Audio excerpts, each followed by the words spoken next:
Hi everyone, my name is Claire Koski and I'm a 22-year-old senior at TCU. Go Frogs!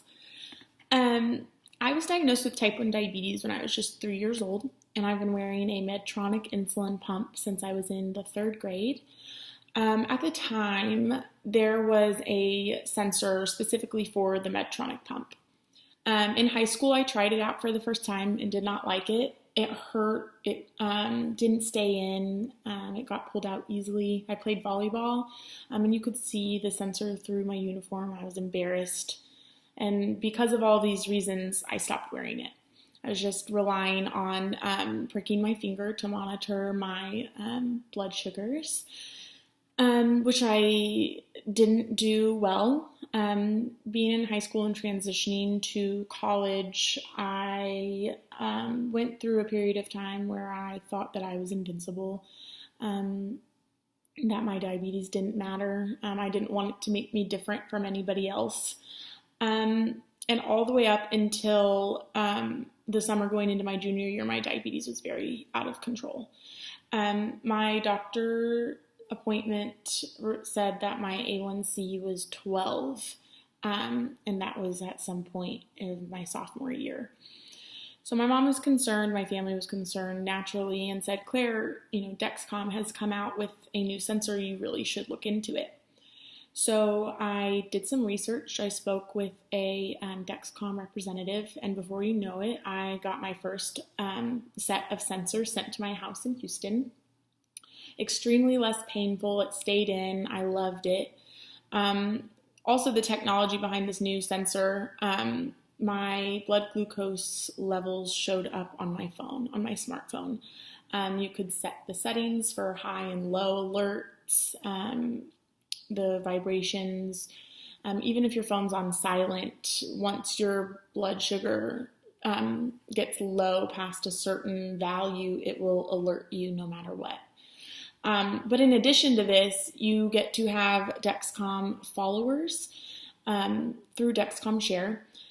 My mom and my dad were on my Dexcom follow list, as well as my Uncle Brad. TCU is in Fort Worth, Texas. My mom and dad were in Houston, Texas, which was 4 hours away from me. And then my uncle was actually living in Washington, D.C. at the time. But it was amazing how they each played a very important role in helping me manage my blood sugars and my diabetes. When my blood sugar was low, I'd get a text, hey, are you okay? When my blood sugar was high, my dad would text me and say, hey, your blood sugar is high. And for a while, it took some time for us finding balance because I was like, Dad, I know I'm getting the same alert you are. I know I'm high. So he's actually turned off the high glucose alerts, but has left on the low glucose alerts in case of emergency. I started wearing this sensor in June. I went in for my follow-up appointment in August with my endocrinologist, and my A1C had dropped to 6.2. It was amazing news. My doctor, I remember him asking me, what's your secret? And I was thrilled and said, Dexcom. The Dexcom sensor has changed my life. Just having this information at my fingertips, if the sensor alerts me in class or vibrates, I can sit there and give myself a correction bolus or grab a juice from my backpack to correct my low blood sugar. It was so easy for me to manage this disease, and it changed my life. I was super pumped about this. I'm studying to be a dietitian at TCU, and I even stood up in my medical nutrition terminology class and shared this information with the Dexcom when we were going through our diabetes unit. And all my classmates were amazed at the technology that there is out there, and it continues to amaze me as it keeps evolving. But not only has the Dexcom changed my life in helping me manage my blood sugar and my health more closely, it also impacted my life in another way. One night, my junior year, I went out with some girlfriends, which didn't happen often with my workload. But I went out, had a few drinks, came home, and went to bed.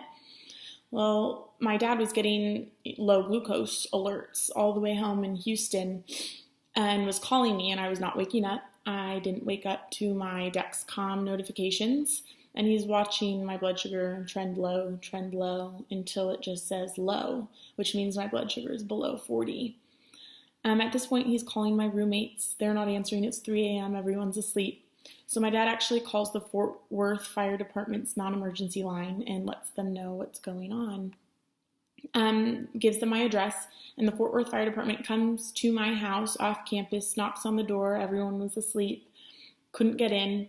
They actually ended up breaking in a window on the other side of the house, and came in where my roommates then were awake because they were startled that there were firemen and paramedics standing in our foyer of the house.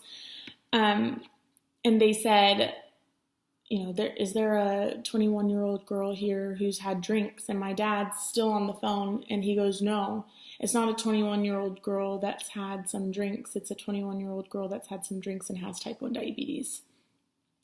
My roommate, Danny, knew exactly what was going on and directed them in my direction. They came in my room, and the next thing I know, I wake up and I have an IV in my arm and 2 paramedics standing over me. They were giving me dextrose or sugar water through this IV to revive me.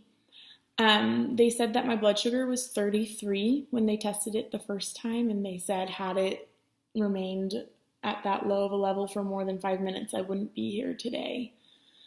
I remember them asking me silly questions. They asked me if Mickey Mouse was a dog or a cat, and I said Mickey Mouse was a mouse. They also asked me who the president was, and I said Barack Obama. And when they started laughing, I realized that was not the right answer and said, no, the other one. And when they said Trump, I was like, yes, Trump. But at the end of the day, I was okay. But without this Dexcom technology, I truly believe I wouldn't be here today. It saved my life, like I said, in more ways than just one. I'm a huge advocate for this technology, for JDRF, and what an amazing program it is, raising money to help people like me stay up to date with the best technology there is out there. And I'm so excited to see where this technology brings us in the next 5 years, 10 years, 20 years. And there's no way we would be able to do this without people like you. So I hope this inspires you and others to help JDRF in their efforts to raise money for people with diabetes. It's changing lives more than just mine. I know I'm one story of many, but it's made such a difference in my life, and I know that it makes a huge difference in other people's as well. Thank you.